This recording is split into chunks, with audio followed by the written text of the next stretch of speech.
आज का जो चैप्टर है चैप्टर 3 उसका नाम है अपना संरक्षक भगवान ढूंढना। तो आइए हम चैप्टर के और आगे बढ़ते हैं।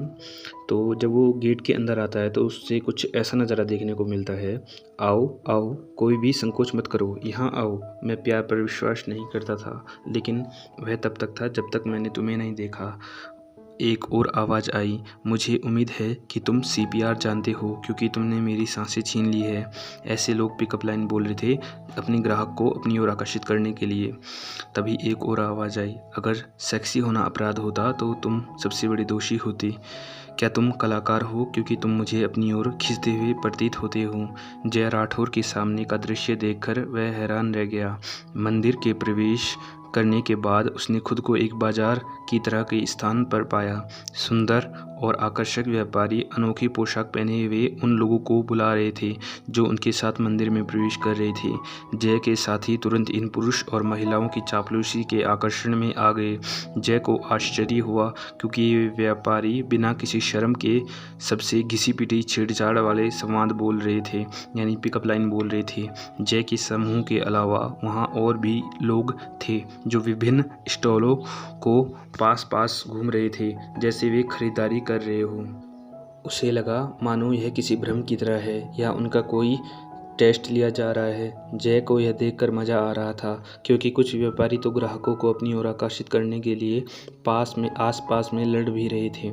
जब वह यह समझने की कोशिश कर रहा था उसके पास क्या हो रहा है, तभी एक मोटा आदमी जो एक शानदार पोशाक पहने हुए था मुस्कुराते हुए उसकी ओर आया। शुभ दिन छोटे मित्र, मोटे आदमी ने जय का अभिवादन किया। और क्या आप दुनिया के सबसे शक्तिशाली व्यक्ति बनना चाहते हो? जय ने पीछे देखा। जब उसने देखा कि वहाँ कोई भी नहीं है तो उसे उस मोटे आदमी की ओर देखा और खुद की ओर इशारा किया। क्या आप मुझसे बातें कर रहे हो? जय ने पूछा। हाँ, मोटे आदमी ने पुष्टि से सिर हिलाया। मेरा नाम नवीन है और मैं सभी व्यापारियों का देवता हूँ। यदि आप इस मंदिर में सबसे अद्भुत संरक्षक भगवान की तलाश कर रहे हो तो वह मैं ही हूँ। अचानक एक सेब का टुकड़ा नवीन के सिर पर आकर लगा, जिससे वह दर्द से चिल्ला उठा। तुम बदमाश, बच्चों के सामने झूठ बोलने की कोशिश कर रहे हो। एक सुंदर महिला जो पेड़ वाली टोपी पहनी हुई थी जिसमें छोटे छोटे सेब लगे हुए थे, गुस्से से चिल्लाई, तुम्हारी हिम्मत कैसे हुई कि तुम खुद को इस मंदिर का सबसे अद्भुत संरक्षक भगवान कह लो। लड़के, उस बेकार आदमी को भूल जाओ, यहाँ आओ और मुझे अपना संरक्षक भगवान के रूप में चुनो। महिला ने एक और इशारा किया और जय ने पाया कि उसका शरीर उसकी स्टॉल की ओर तैर रहा है। उसने अपने शरीर को नियंत्रित करने की पूरी कोशिश की, लेकिन चाहे कितनी भी कोशिश कर ली हो वह अपनी उंगली तक नहीं हिला पा रहा था। अंततः उसने अपने भाग्य को स्वीकार कर ही लिया और देवी की स्टॉल की ओर बहता चला गया। मेरा नाम सिल्वी है और मैं सेब की देवी हूँ। सिल्वी ने हंसते हुए जय के कंधे पर हाथ रखा। क्या तुमने सेब के बारे में प्रसिद्ध कहावत सुनी है? जय ने उत्तर दिया, हाँ, एक कहावत सुनी तो है, एक सेब रोज खाने पर डॉक्टर दूर रहता है। तुम केवल आधे सही हो, सिल्वी ने मुस्कुराते हुए कहा। अरे सिल्वी, मैंने उसे पहले देखा था, मेरा लड़का मत छीनो। नवीन दृढ़ता के साथ सिल्वी की स्टॉल की ओर दौड़ पड़ा। मंदिर के अंदर देवता सभी प्रतियोगी थे। हर बार जब चुने हुए लोग प्रकट होते थे तो वे सभी उन्हें अपने अनुयायी बनाने के लिए कोशिश करते थे ताकि वे अपने अगले जीवन में पुनर्जन्म ले सके। दूर हो जाओ, सिल्वी ने अपनी सुंदरता के विपरीत चिल्लाया। फिर उसने अपनी टोपी से एक छोटा सा सेब लिया और नवीन की ओर फेंका। वह छोटा सेब हवा में बढ़ते बढ़ते फुटबॉल के साइज का हो गया और नवीन के सीने पर जा लगा, जिससे वह 100 मीटर दूर जाकर गिरा। देखा जय, अगर सेब को जोर से फेंको तो वह यह भी कर सकता है। सही कहा ना? जय बोला। सही कहा, जय ने जवाब दिया और धीरे धीरे सिल्वी से दूर हटने की कोशिश करने लगा। अरे ऐसा मत करो, सिल्वी ने अपने स्टॉल से बाहर निकली और जय का हाथ पकड़ लिया। क्योंकि ना हम पहले एक दूसरे को जान लें, सिल्वी ने कहा। अगर तुम मुझे अपना संरक्षक भगवान चुनोगे तो मैं तुम्हें बहुत से फ़ायदे दिलवाऊंगी। उदाहरण के तौर पर मैं तुम्हें कहीं भी सेब के पेड़ लगाने की शक्ति दे सकती हूँ, चाहे वह रेगिस्तान हो या बर्फीला क्षेत्र, पानी के नीचे हो या कोई जगह जहाँ तुम चाहो। तुम्हें यहाँ तक कि अपने शरीर पर सेब उगाने की शक्ति भी मिल जाएगी। वह तो पर्यावरण के अनुकूल लगता है, जय राठौर ने हकलाते हुए कहा। मैं जानती हूँ, है ना? सिल्वी मुस्कुराई। अब बस इस अनुबंध पर हस्ताक्षर कर दो।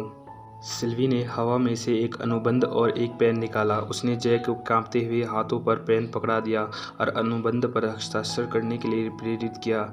जय अनुबंध पर हस्ताक्षर करने के लिए तैयार नहीं था, लेकिन सिल्वी के कंधों पर कसकर पकड़ने के कारण वह भाग भी नहीं पा रहा था। सौभाग्य से नवीन वापस आ गया और उसने सिल्वी को पकड़ लिया और जय को छुड़वाया। और नियमों का पालन करो, नवीन ने सिल्वी को कहा। तुम किसी को अनुबंध पर हस्ताक्षर करने के लिए मजबूर नहीं कर सकती। मैं बहुत करीब थी, तुम बदमाश, सिल्वी ने धीरे से बड़बड़ाया। नवीन ने जय के कंधे पर हाथ रखकर उसे सांत्वना दी। और चिंता मत करो भाई, जब तक मैं यहाँ हूँ कोई भी तुम्हें अनुबंध पर हस्ताक्षर करने के लिए मजबूर नहीं कर सकता। चूंकि तुम यहाँ नए हो तो मैं तुम्हें मार्गदर्शन करने के लिए तैयार हूँ। नवीन ने सिल्वी की ओर तुम्हें कोई आपत्ति तो नहीं है देखकर कहा। सिल्वी ने नाक और मुंह इधर उधर करते हुए कहा कि जाओ यहाँ से। लेकिन जाने से पहले उसने जय को बुलाया और कहा कि अगर उसे कोई भी उपयुक्त भगवान नहीं मिलता है तो वह हमेशा के लिए उसके पास आ सकता है। नवीन जय के साथ बगल में चलने लगा और उसे बाजार का भ्रमण कराया। उसने जय के सवालों के जवाब दिए और उसकी कुछ गलतफहमियों को भी ठीक किया। 3 प्रकार के देवता होते हैं, नवीन ने चलते चलते समझाया। आदिकालीन देवता यानी पुराने देवता, भावनात्मक देवता और नई पीढ़ी के देवता। आदिकालीन देवता यानी पुराने देवता वे होते हैं जो ब्रह्मांड की रचना के समय से उत्पन्न हुए थे। आप उन्हें अग्नि देवता, जल देवता, पृथ्वी देवता, वायु देवता, बिजली देवता इत्यादि के नाम से जानते हैं। भावनात्मक देवता वे होते हैं जो हमारी मन की भावनाओं से प्रकट होते हैं, जैसे गुस्से के देवता, मुस्कुराहट के देवता यानी अच्छी, डर के देवता, वासना के देवता, अहंकार के देवता और घमंड के देवता। ऐसी भावनाओं से उत्पन्न हुए देवता भावनात्मक देवता होते हैं। युद्ध के देवता, लोहार के देवता, शिकारी के देवता, संगीत के देवता, कला के देवता, व्यवसायों यानी बिजनेस से रिलेटेड देवता होते हैं। नवीन ने थोड़ी देर रुककर अपनी बात जारी रखी। और नई पीढ़ी के देवता वे देवता होते हैं जो हाल ही में उत्पन्न हुए हैं और जिनके पास बहुत अनोखी विशेषताएं हैं। उन अनोखी विशेषताएं, जय ने पूछा। हम जल्दी ही एक नई पीढ़ी के देवता से मिलने जा रहे हैं, नवीन ने जवाब दिया। तुम वहाँ उस लंबी कतार में लगे लोगों को देख सकते हो ना, वे नई पीढ़ी के देवता के अनुबंध पर हस्ताक्षर करने के लिए लाइन में खड़े हैं। जय की जिज्ञासा देखकर नवीन ने हल्की सी मुस्कुराहट दी और उसे देवी के स्टॉल पर ले गया जो वहाँ थी। इस कहानी की जड़ें नेवल बिना उत्पत्ति की निकलती है।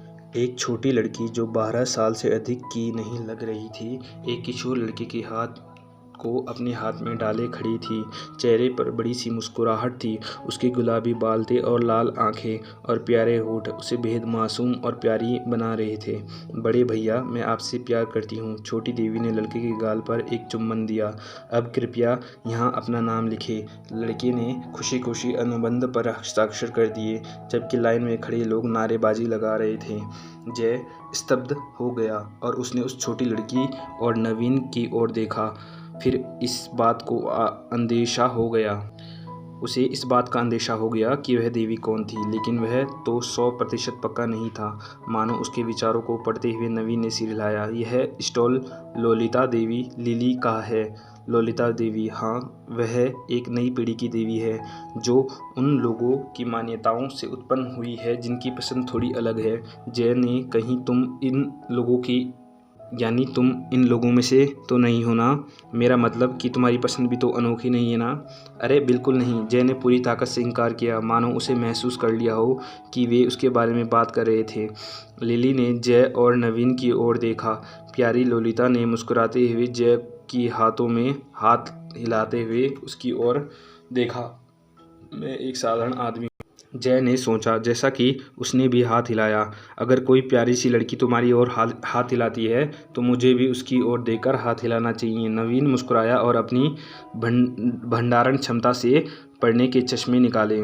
जो तुम देख रहे हो उससे धोखा मत खाना, नवीन ने धीरे से कहा, और यह पहन लो। यह कहते हुए उसने एक चश्मा जय की ओर बढ़ाया। यह एक दिव्यास्त्र है जो सत्य को प्रदर्शित करता है। इससे कोई भी सत्य छिपा नहीं रह सकता। जय ने नवीन की ओर संदेह भरी नज़रों से देखा, लेकिन चश्मा पहन लिया। फिर उसने उस प्यारी लड़की की ओर देखा जो उसे हाथ हिला रही थी और हैरान रह गया। जय राठौड़ ने चारों ओर देखा, लेकिन उसे क्यूट मोली यानी क्यूट लिली कहीं भी नज़र नहीं आ रही थी। उसकी जगह एक बोना खड़ा था जिसका चेहरा झुर्रियों से भरा हुआ था, नाक बड़ी थी। बोना मुस्कुराया और जय की ओर उसके मसूड़ों में बाहर निकाले 3 दांत नज़र आ गए, एक दांत ऊपर और एक दांत नीचे। मोली दादी ने एक आंख मारी और जैक को एक उड़ता हुआ किस भेजा। हवा में एक गुलाबी दिल पंखों के साथ प्रकट हुआ और जय की ओर उड़ने लगा। एकदम से जय ने उसे उड़ते हुए दिल को मारकर ज़मीन पर गिरा दिया, लेकिन वो दिल अपनी मंजिल तक पहुंचने से दृढ़ निश्चय कर चुका था।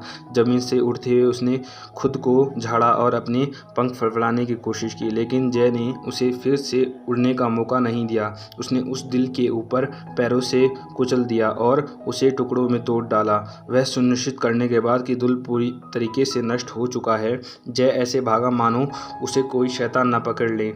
नवीन हंसते हुए उसके पीछे चला गया, जो अपनी जान बचाने के लिए दौड़ रहा था। नवीन की नज़र में जय एक बहुत ही दिलचस्प इंसान था। अगर मुमकिन हुआ तो वह चाहता था कि वह उसका अनुयायी बने।